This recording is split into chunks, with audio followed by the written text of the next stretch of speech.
Hi friends, welcome back to my channel. మీరు ఈ channel subscribe చేసుకోకపోతే వెంటనే సబ్స్క్రైబ్ చేసుకోండి. మరి నిత్య వీడియోస్ గానీ, రివ్యూస్ గానీ పొందండి. అలాగే నా ఎక్స్‌ప్లనేషన్ మీకు నచ్చినట్టయితే ఖచ్చితంగా వీడియోకి వచ్చేసి ఒక లైక్ అయితే చేయండి ప్లీజ్. ఈరోజు టాపిక్ ఏంటంటే రాజమౌళి గారు, మహేష్ బాబు గారి కాంబినేషన్‌లో 'వారణాసి' మూవీ అయితే రాబోతుంది కదా! మరి ఆ మూవీ ఎలా ఉండబోతుందో వాళ్ళొచ్చేసి ఒక ఈవెంట్ చేసి టీజర్ కూడా రిలీజ్ చేయడం అయితే జరిగింది. మరి ఆ టీజర్ చూసిన తర్వాత మనం ఆ సినిమా స్టోరీని గెస్ చేయగలిగానంటే నేను ఆ సినిమా స్టోరీ యొక్క డీకోడ్ అయితే చేశాను. మొత్తం స్టోరీ కూడా ఎక్స్‌ప్లెయిన్ చేస్తాను వినండి.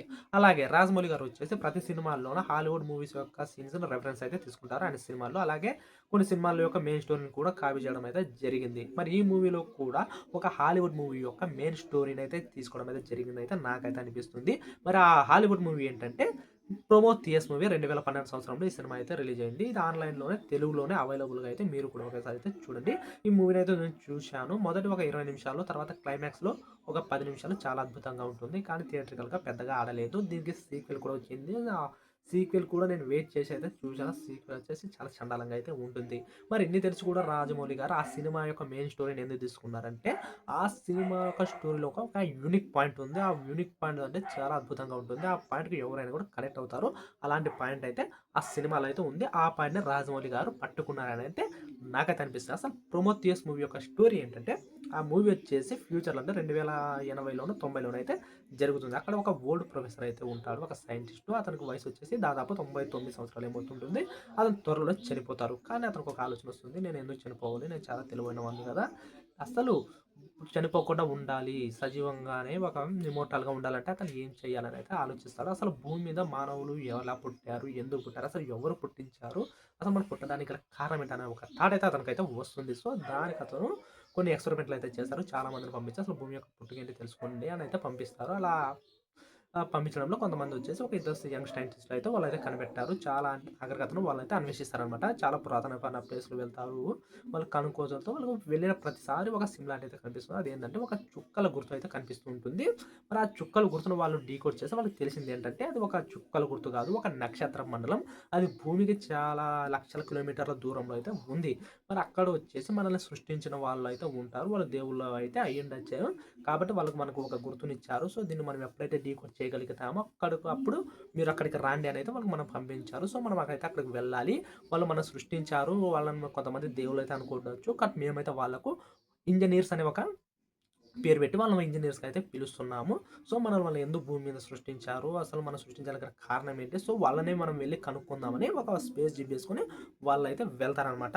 సో, మనుషులు ఎక్కడైతే ఎవరు సృష్టించారో వాళ్ళ దగ్గరికి వాళ్ళు వెళ్ళడం అయితే జరిగింది. వెళ్ళిన తర్వాత అక్కడ ఎటువంటి పరిస్థితులు ఎదురయ్యాయి అనేది ఆ సినిమా స్టోరీ. సో, రాజమౌళి గారు ఈ యూనిక్ పాయింట్ తీసుకొని 'వారణాసి' మూవీలో అయితే వాడుకున్నట్లయితే నాకైతే అనిపిస్తుంది. సో, 'వారణాసి' మూవీ స్టోరీని ఒకసారి మనం గమనిస్తే అందులో వచ్చేసి విలన్‌గా చేసిన 'పృథ్వీరాజ్ కుమార్' గారు కుంభ గారి క్యారెక్టర్ అయితే ఉంటుంది. అతను కూడా దాదాపు చావు అంచుల్లోనైతే ఉంటాడు. అతని బాడీ మొత్తం అయితే పడిపోతుంటూ ఏదైతే ఉండదో బ్యాక్ బోన్ మొత్తం వెన్నెముక అయితే పోయుంటుంది. సో, అతనికి ఒక ఆలోచన అయితే వస్తుంది. నేను ఇమ్మోర్టల్‌గా ఉండాలి. నేను సజీవంగా బతకాలి. చావు లేకుండా ఉండాలి. సో, నేను మళ్ళీ మళ్ళీ మనిషిగా మారాలి. బాగా నడవగలగాలి. అసలు ఏం చేయాలనైతే అతను ఆలోచిస్తుంటే అతనికి కొంతమంది శాస్త్రవేత్తలు కావచ్చు, పురాణాల పురుషులు కావచ్చు వాళ్ళైతే చెప్తారు.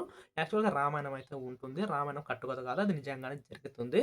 సో, రామాయణంలో ఒక పాటలో వచ్చేసి లక్ష్మణుడిని ఇంద్రజిత్ గారు మురిసిపోయినప్పుడు హనుమంతులు వారు ఏం చేస్తారంటే సంజీవని తీసుకొనొచ్చైతే వాళ్ళు బతికిస్తారు గదా! ఆ పర్వతం వచ్చేసి సంజీవని తెస్తారు గదా! ఆ పర్వతాన్నయితే తీసుకొని రావడం అయితే జరుగుతుంది ఆంజనేయుల వారు. సో, ఆ పర్వతంలో వచ్చేసి కేవలం సంజీవనే కాదు చాలా యొక్క మూలికలుంటాయి. సో, ఆ మూలికలు ఏమైనా మనం ఒక మొక్క తేగలిగితే ఖచ్చితంగా ఈ ప్రపంచాన్ని మార్చవచ్చు. మీరు కూడా సజీవంగానే బతకగలరు. మనం ఏమైనా చేయవచ్చు అనేది వాళ్ళకైతే చెప్తారు. సో, అతనొచ్చేసి మన రామాయణంలో ఆ ప్లేస్‌కైతే వెళ్ళాలి. పర్టిక్యులర్‌గా హనుమంతుల వారు ఆ పర్వతాన్ని ఎప్పుడైతే తీసుకొని వచ్చారో సో, పర్టిక్యులర్‌గా అదే ప్లేస్‌కి మనం వెళ్ళగలిగితే మనకైతే ఖచ్చితంగా మనమైతే ఆ మొక్కను తీసుకొని రాగలం. సో, దానికి ట్రైన్ ట్రావెల్ అయితే చేయాలి. సో, ఆ ట్రైన్ ట్రావెల్ చేయడానికి కొన్ని ఏమైతే ఉన్నాయో అవకాశాలు దాన్ని ఆలోచిస్తాననమాట. సో, ఈ పాయింట్ మనం చూస్తే 'అవెంజర్స్ ఎండ్ గేమ్' యొక్క మెయిన్ పాయింట్ కూడా తెలుస్తుంది. ఎందుకంటే అక్కడ భారీ ఈవెంట్ ఎక్కడైతే జరుగుతుందో సరే కరెక్ట్ అదే ప్లేస్‌లో వాళ్ళు అవెంజర్స్ అయితే వెళ్లి అక్కడ మనులనైతే తీసుకొని రావస్తుంటారు కదా! సో, అదే కాన్సెప్ట్ అనమాట. కరెక్ట్ హనుమంతుల వారు ఎప్పుడైతే ఆ పర్వతాన్ని తీసుకొనొస్తారో సో, అదే టైంలో ఆయన అయితే వెళ్ళాలనమాట.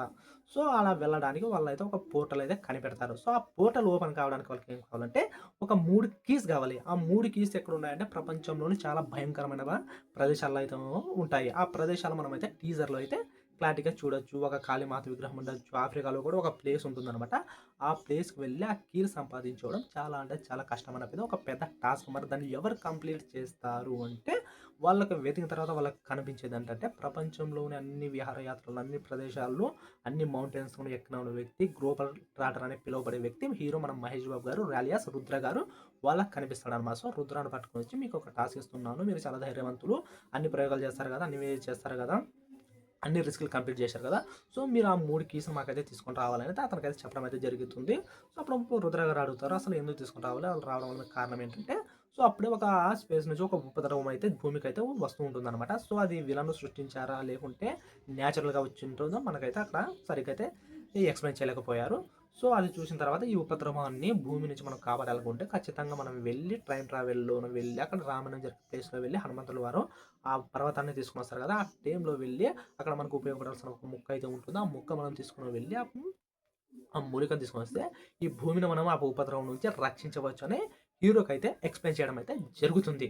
సో, అప్పుడు హీరో కూడా కన్విన్స్ అయ్యి ఆ 3 కీస్ నేనైతే తీసుకొని వస్తాను అని వెళ్ళి అయితే వెళ్తాడు. అతనికి తోడుగా అతనేం చేస్తాడు గమనించడానికి అతనికి అనుకూలంగా అతనికి తోడుగా వాళ్ళ ఏజెంట్ మందాకిని హీరోయిన్ ప్రియాంక చోప్రా గారినైతే అతని వెంట అయితే పంపడం అయితే జరుగుతుంది. ఆ హీరో వెళ్లి ఆ 3 ప్లేస్‌లో వెళ్లి కంప్లీట్‌గా అవి కంప్లీట్ చేసి, ఆ టాస్క్ కంప్లీట్ చేసి, ఆ కీస్ తీసుకొనొచ్చి విలన్‌కైతే ఇవ్వడం జరిగింది. తర్వాత హీరో మరి విలన్ కలిసి పోర్టల్ ఓపెన్ చేసి కరెక్ట్ అదే సమయానికి ఆ యుద్ధం జరిగే సమయానికి అయితే అక్కడైతే వెళ్తారు. సో, అక్కడ వెళ్ళిన తర్వాత వాళ్ళకి తెలిసేదేంటంటే అక్కడ రాములు ఉంటారు కదా! దేవుడు ఆ హీరో కదా! మహేష్ బాబు గారే డబుల్ క్యారెక్టర్ చేస్తుంటారు. అలాగే హనుమంతుడి క్యారెక్టర్ వచ్చేసి మాధవన్ గారైతే చేస్తూ అయితే ఉంటారు. సో, అక్కడికి వెళ్ళి వాళ్ళొచ్చేసి ఆ పర్వతంలోన వాళ్ళకి తెలియకుండా ఒక ముక్కనైతే తీసుకోవడం అయితే జరుగుతుంది. ఆ ముక్క తీసుకొని అతను హీరో ఏం చేస్తాడు, విలన్ ఏం చేస్తాడంటే ఆ ముక్కనైతే తీసుకోవడం అయితే జరుగుతుంది.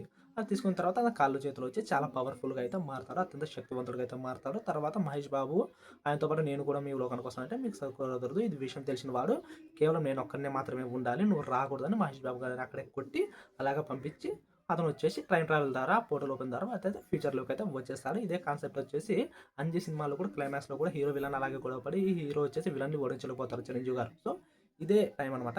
ఆయన ఎలాగైతే గంగాజలం తాగి అమృతమైనప్పుడు తాగి ఆళ్ళంత శక్తివంతుడైతాడో, ఇక్కడ ఆ మొక్క తినిన తర్వాత విలన్ కూడా చాలా శక్తివంతుడై మహేష్ బాబు గారిని ఓడించడం అయితే జరుగుతుంది. మీరు ఒక పాయింట్ గమనించాలి.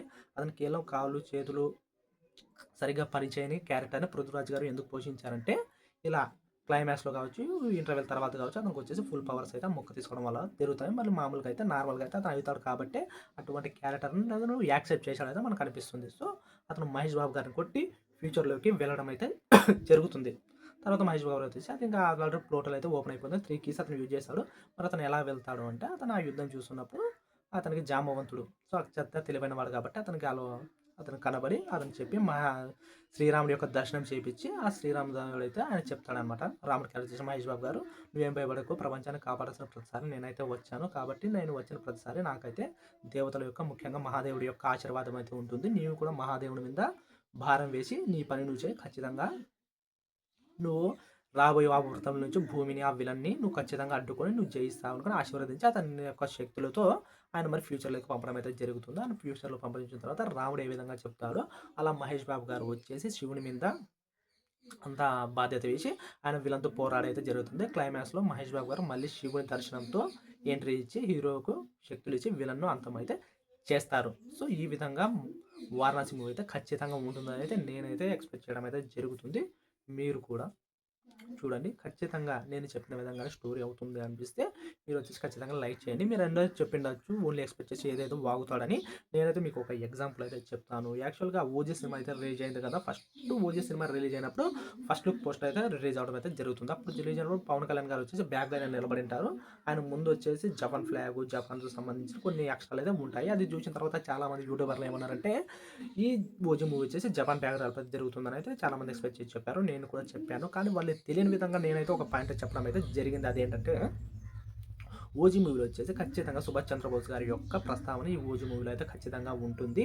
ఎందుకంటే పవన్ కళ్యాణ్ గారు ఈ మధ్యన కొన్ని సభల్లో వచ్చేసి రాజకీయ సభల్లోన 'సుభాష్ చంద్రబోస్' గారి యొక్క గొప్పతనం గురించి చెప్పడం అయితే జరుగుతుంది కాబట్టి ఆయనకు కావాలని చెప్పలేదు. ఏదో పాయింట్ ఉన్నబట్టి చెప్పారు. 'ఓజీ' మూవీస్‌లో కూడా 'సుభాష్ చంద్రబోస్' గారి ప్రస్తావన ఉన్నందుకు ఆయన గొప్పతనం ఆయన అప్పుడు గుర్తొచ్చి ఈ విధంగా చెప్పి ఉంటారు. ఖచ్చితంగా 'ఓజీ' మూవీస్‌లో 'సుభాష్ చంద్రబోస్' గారి యొక్క ప్రస్తావన ఉందయితే నేను బల్లగుద్ది చెప్పాను. కానీ ఇండియాలో గాని మన తెలుగు యూట్యూబర్లు గాని ఎవరు కూడా ఆ విషయాన్ని 'ఓజీ' మూవీ రిలీజ్ అయ్యే వరకు అయితే చెప్పలేదు. కాబట్టి నేను చెప్పాను అది ఖచ్చితంగా అయితే ఓకే అయింది. 'ఓజీ' సినిమా ఫస్ట్ లుక్ వచ్చిన తర్వాత 3 ఏళ్ల తర్వాత 'ఓజీ' సినిమా రిలీజ్ అయింది. సో, నేను 3 ఏళ్ల తర్వాత జరగబోయేదని కూడా ఎక్స్‌పెక్ట్ చేసి చెప్పాను. సో, ఈ విధంగా 'వారణాసి' మూవీని కూడా నేనైతే ఎక్స్‌పెక్ట్ చేసి చెప్పడం అయితే జరిగింది. యాక్చువల్‌గా చెప్పిన స్టోరీలో 90 కాకుండా ఫస్ట్ కానీ 60, 70% కానీ నిజమయ్యే అవకాశం అయితే ఉంది. కాబట్టి మీకు ఇలాంటి జెన్యూన్ వీడియోస్, ఇన్ఫర్మేషన్ కావాలనుకున్నప్పుడు నా ఛానల్‌ను ఖచ్చితంగా మీరు సబ్స్క్రైబ్ చేసుకొని నాకు సపోర్ట్ చేయండి. Please subscribe.